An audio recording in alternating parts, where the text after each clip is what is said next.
안녕하십니까? 원영이정의 명리산책. 오늘은 139강 우행상의 성격, 다시 말해서 목화토금수로 나누어서 개략적으로 설명을 드리고자 합니다. 우선 이 목의 성격을 많이들 알고 계시죠?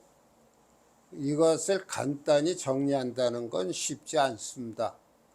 그러나 목은 우선 인정이 있다.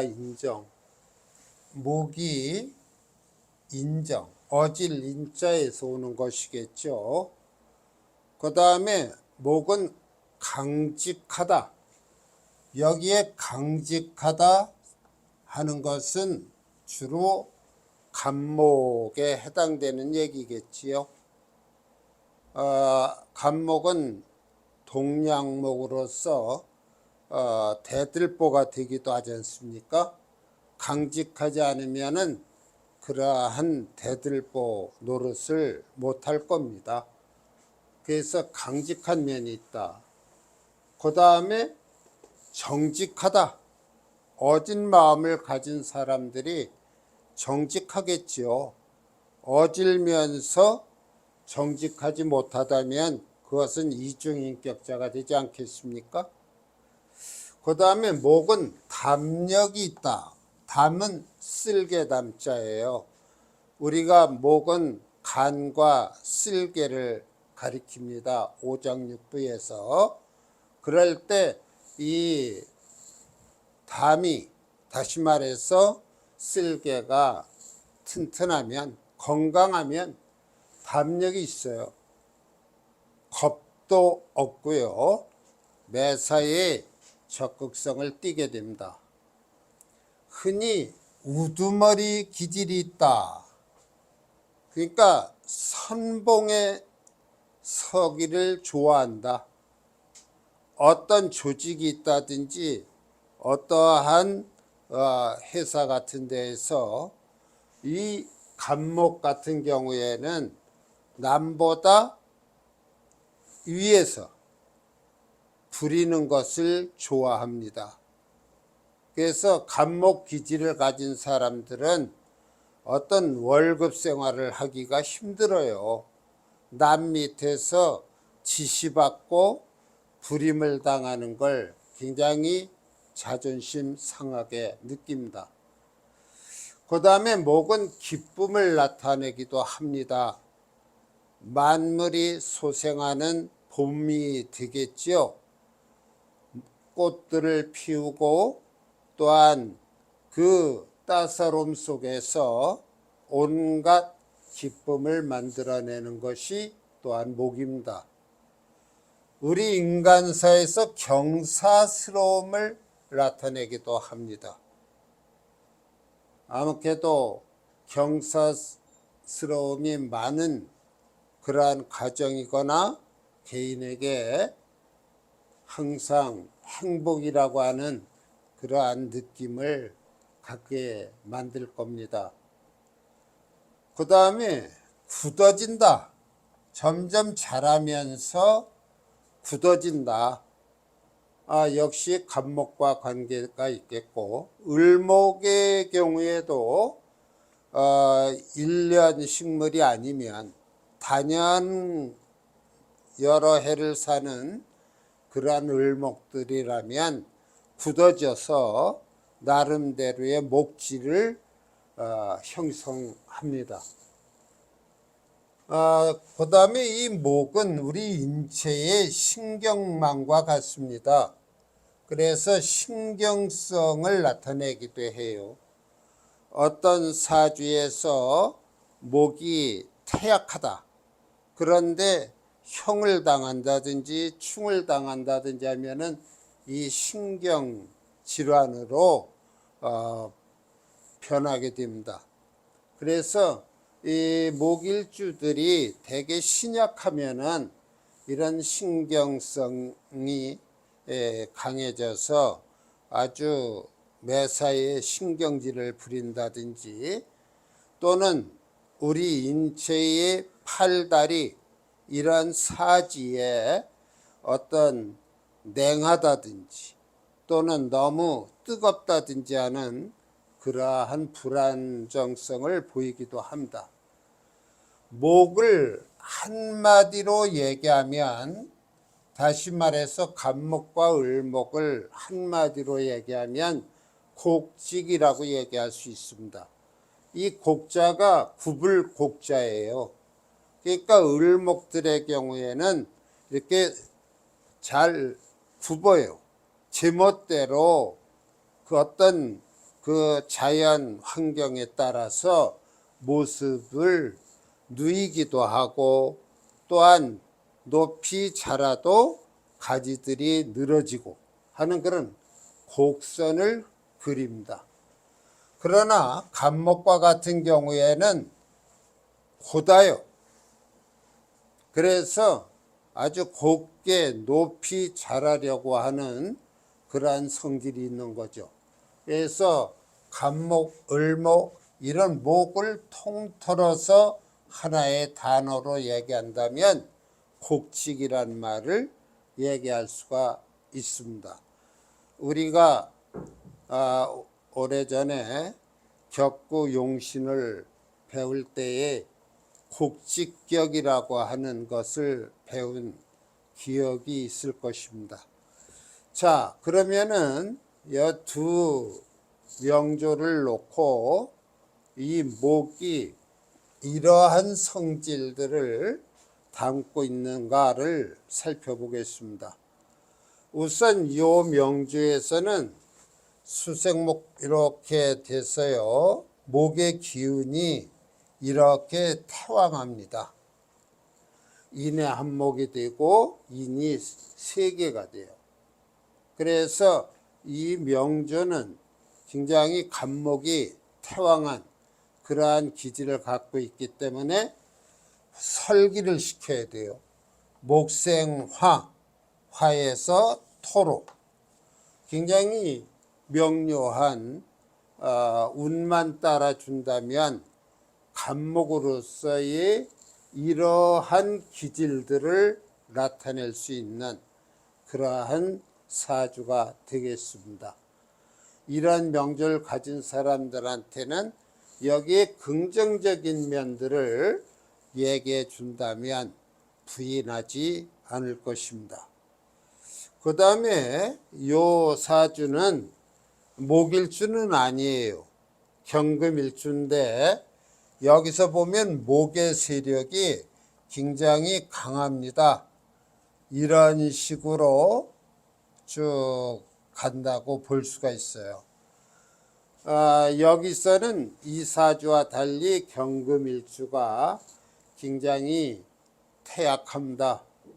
오직 이 경금을 도울 수 있는 것은 이 연간에 있는 무토, 그리고 여기에 미토, 시지에 있는 미토인데, 이 미토는 이미 묘미, 인미 이런 식으로 해서 목의 기를 강하게 발산하고 있습니다. 토의 모습보다는 이미 목기의 모습을 보이죠. 또한 이 미토는 목의 신고가 되기도 합니다. 그래서 경금일주지만 목의 기가 대부분을 차지하고 있기 때문에 이 또한 이러한 목의 성질을 갖고 있다, 그렇게 볼 수가 있습니다. 그래서 이 경금이 금극목을 하고자 해도 목기가 강해서 되질 않죠.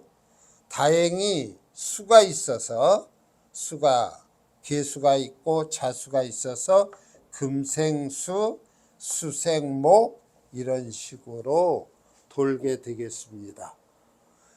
이러한 경우에는 가능한 한 여기 무토의 뿌리도 미토의 겨우 기토에다 하고 있습니다만, 제가 볼 때는 경금이 양간에 속해도 가종격의 모습으로 가는 것이 좋지 않나, 그러한 생각이 듭니다.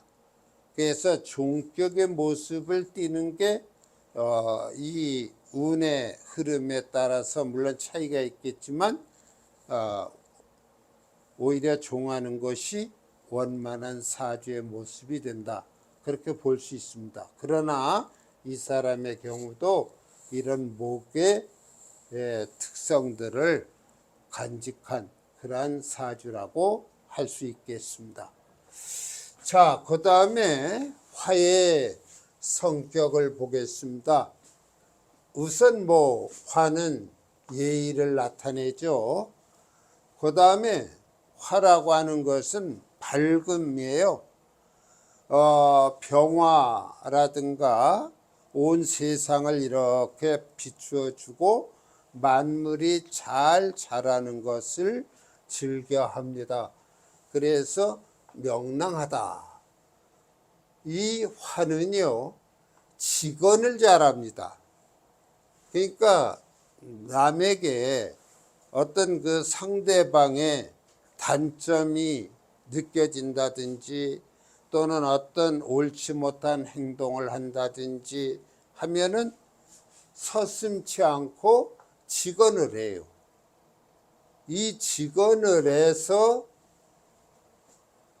그 상대방이 그 직언을 받아들인다면 문제가 없지만 거기에 반발한다고 한다면 이 화는 굉장히 불쾌하고 또한 흥분해서 그 상대방을 제압하려 들 것입니다.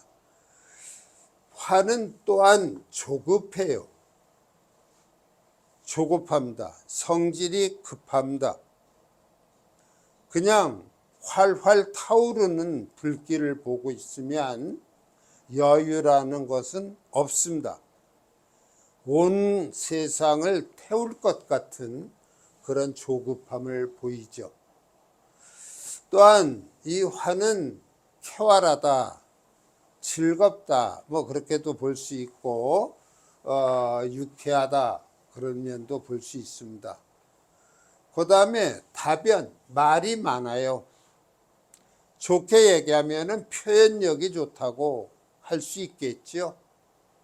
이 다변은 조심해야 됩니다. 말 많은 사람 치고 남의 가슴에 상처를 주는 얘기, 또는 말이 많음으로 인해서 자신의 어떤 허점을 드러낸다든가 해서 오히려 말이 많으면 예의에 어긋나는 듯한 그런 모습이 되기도 합니다. 달변, 말을 역시 잘한다는 얘기죠. 아주 말에 청산유수와 같이 말이 잘 이루어지는 경우가 달변이라고 얘기할 수 있겠는데요. 학교 시절에 웅변을 한다든지 또는 사회에서의 어떤 군중을 선동한다든지 할 때에 이 달변가들의 모습을 볼 수 있습니다. 화가 신약하지 않고 강한 사람들은 강심장을 가졌다. 화가 원래 우리 인체의 오장육부에서는 심장, 소장을 나타내지 않습니까? 신강할 때는 강심장이 되지만 신약하면 겁쟁이가 될 수도 있습니다. 그 다음에 가식이 없다, 꾸밈이 없다, 있는 그대로를 드러낸다.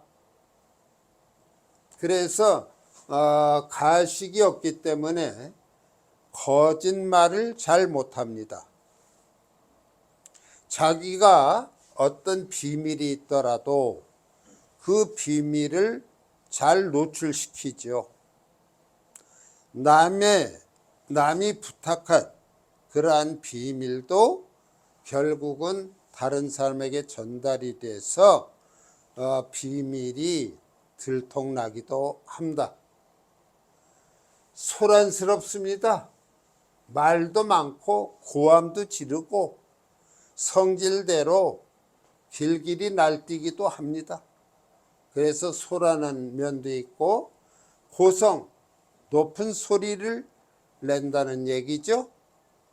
그래서 아주 이 화기가 강한 사람들은 겁없이 큰 소리로 남을 윽박지르거나 또한 열변을 토하기도 합니다. 이 화는 결국 흩어집니다. 활활 타오른 뒤에 한 줌의 재로 남게 되지요. 또 열기 자체도 위로 치솟고자 하는 바람에 흩어지는 양상을 보이고요. 그 다음에 화려함을 띱니다. 이 정열적이라고도 할 수 있겠죠.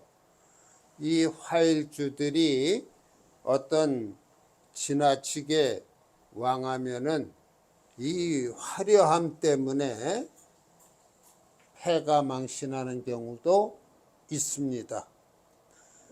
그 다음에 뒤끝이 없다. 그렇게 고성을 지르고 소란을 피우고 하다가도 그 뒤끝이 오래가질 않아요. 근데 이 화가 다 그런 건 아닙니다. 이 뒤끝 하면은 정화는 뒤끝이 있어요. 병화와 달리 이 정화는 만일에 편중성을 보인다든지 하면은 뒤끝이 장렬할 수 있습니다. 잘 참아요. 참는데 9은 잘 참습니다. 그러다가 10번째 폭발하면은 그때는 다이너마이트 같은 성향을 보이기도 합니다. 자, 여기 두 명조가 있는데요. 여기 정화일주입니다. 이 정화일주가 어떠한 세력을 가졌느냐 하면은 이와 같이 등령하고 득지를 하고 있습니다. 이러한 이 사주는 신강한데요. 왜냐하면은 월령에다가 자신의 록을 놓고 있지 않습니까? 연지에도 록이 있고요.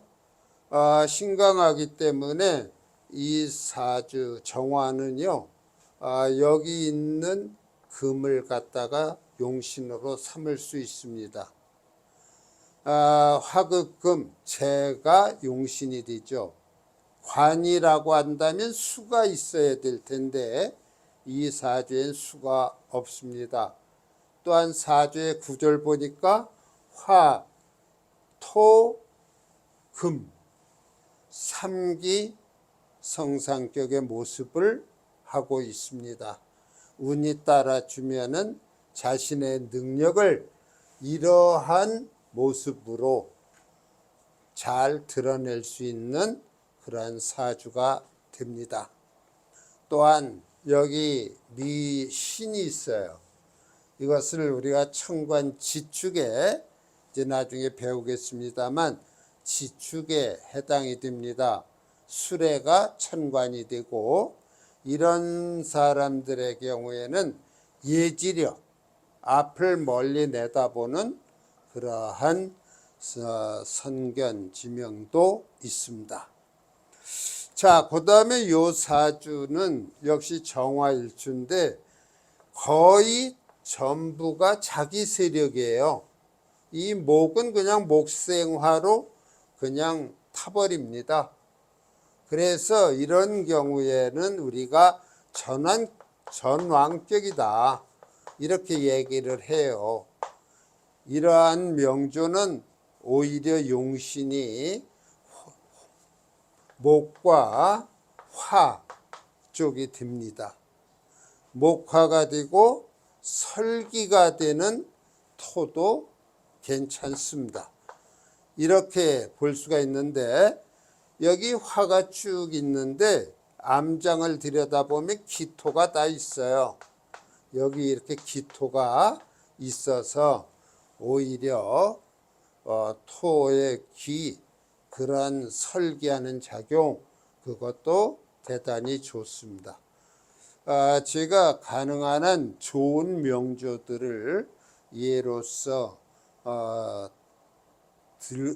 들어 보이는데요. 그것은 여기에 이제 단점보다는 장점들을 제가 열거했기 때문에 거기에 맞는 그러한 명조를 소개해 드리는 것이죠. 자, 오늘 이 시간의 강의는 여기 목과 화에서 그치고요. 다음 시간엔 화토, 그리고 토금, 그리고 수, 이런 식으로 진행하고요. 그 다음에는 육신, 십신에 따른 성격들을 살펴보겠습니다. 오늘 강의 들어주셔서 대단히 감사합니다.